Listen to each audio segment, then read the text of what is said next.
किया। राजस्थान के अंदर दो दो नियम लागू है।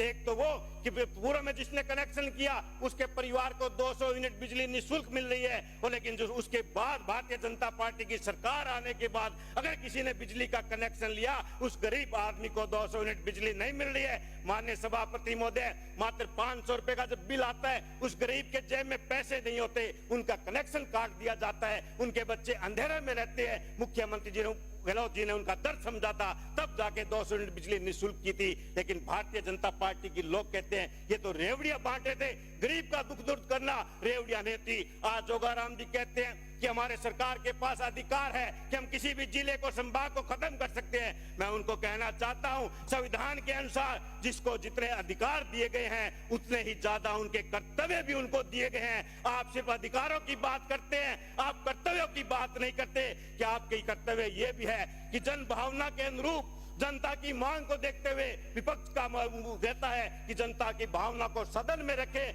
और सत्ता पक्ष का यह अधिकार होता है कि उनके बातों को सुना जाए। लेकिन आपने सदैव जनता की मांग को अनसुना किया, जनता की मांग को सुना नहीं, तभी जाकर आपने 9 जिलों और संभागों को खत्म करने का काम किया।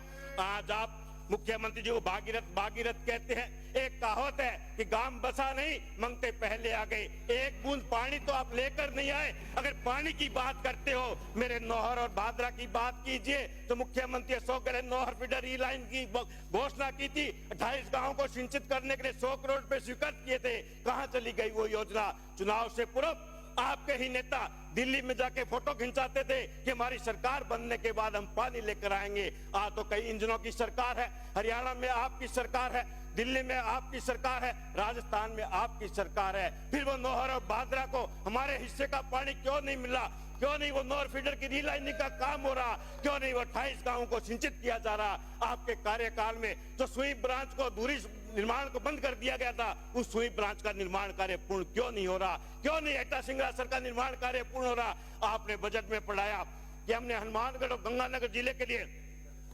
108 करोड़ रुपए के खाड़े बढ़ाए। अरे मैं आपको कहना चाहता हूं, नौहर और भादरा के लिए 200 करोड़ रुपए की स्वीकृति जारी हुई थी, उसको आपने रोकने का काम किया, क्योंकि आप नहीं चाहते किसान के खेत तक पानी पहुंचे, किसान के हाथ मजबूत हो। आप बिजली की बड़ी बड़ी बातें कर रहे हैं कि हम दिन में किसानों को बिजली दे रहे हैं। हनुमानगढ़ जिले में देखिए आपके खिलाफ प्रदर्शन हो रहा है। इस सर्दी के मौसम में किसानों को बिजली नहीं मिल रही, किसानों की फसल बर्बाद हो रही है आपकी वजह से। 12-12 महीने डिमांड जमा किए हो गए, कृषि कनेक्शन नहीं मिले आपकी वजह से। किसानों के जले हुए ट्रांसफर नहीं मिले आपकी वजह से। किसानों को मीटर नहीं बदले जा रहे आपकी वजह से। तार नहीं बदले जा रहे आपकी वजह से। इंदिरा गांधी नहर में आपने फरमान जारी कर दिया 1 फरवरी से पानी नहीं मिलेगा। पूरे हनुमानगढ़ जिले की किसानों की फसलें बर्बाद हो रही है। चाहे गेहूं की फसलें पकाव पर है, लेकिन पानी नहीं मिलने की वजह से वो फसलें बर्बाद हो रही है। और आप प्रदेश की जनता को एक झूठे सपने दिखाने जा रहे हैं। प्रदेश की जनता को मंगेरी लाल के सपने दिखाने जा रहे हैं कि राजस्थान में पानी आएगा।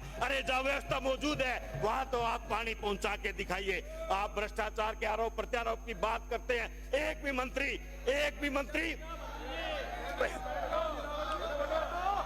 मंत्री ये दावे के साथ कह दे कि मेरे डिपार्टमेंट में ब्लॉक से लेकर जयपुर तक भ्रष्टाचार नहीं होता। आरोप प्रत्यारोप हम एक दूसरे पर करते हैं, लेकिन भ्रष्टाचार का असली जन्मदाता जो हमारे अधिकारी हैं, आज भी 10 से 20% का कमीशन, चाहे वो किसी भी डिपार्टमेंट में हो, निर्माण कार्य के लिए जाता है। और वो कमीशन ईमानदारी के मानते हुए ऑफिसों में अधिकारी कर्मचारी ले रहे हैं। वो लगाम हम क्यों नहीं लगा रहे? चाहे वो आपकी सरकार हो, चाहे वो हमारी सरकार हो, सदियों से ये चलता रहा है। राज्य सरकार का, गरीब जनता का 20% का पैसा कमीशन के रूप में अधिकारियों की जेबों में जा रहा है। आप नियम बनाइए, आय से अधिक संपत्ति की जांच करवाइए, अधिकारियों की भी जांच कराइए, आपको सब पता चल जाएगा। सब मंत्रियों की आंखों के नीचे ये काला धंधा हो रहा है। 20% कमीशन उन अधिकारियों कर्मचारियों के जेबों में जा रहा है। उसके बारे में किसी ने भी आज तक सोचने की बात नहीं की। हम तो आरोप प्रत्यारोप लगाते रह जाएंगे, लेकिन जनता का पैसा कहां जा रहा है ये भी हमें सोचना होगा। माननीय सभापति महोदय, आज हम बात से किसी भी किसान की कर ले,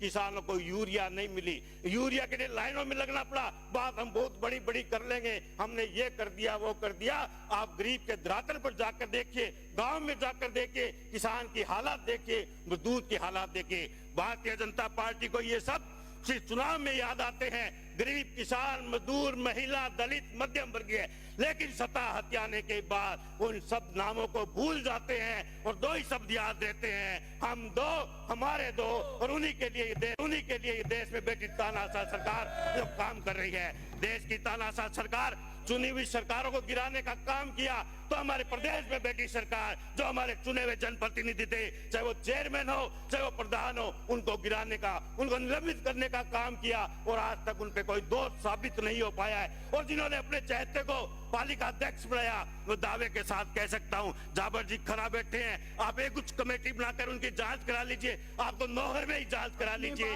कि पिछले 6 महीने में किस तरह से भ्रष्टाचार का बोलबाला है। पूरे प्रदेश में थानों की बोलियां लग रही है, तहसीलों की बोलियां लग रही है, पोपाबाई का राज आ चुका है, भ्रष्टाचार का खोल खोला जा रहा है और कोई भी मंत्री अधिकारी बोलने के लिए तैयार नहीं है। धन्यवाद। जय हिंद, जय भारत।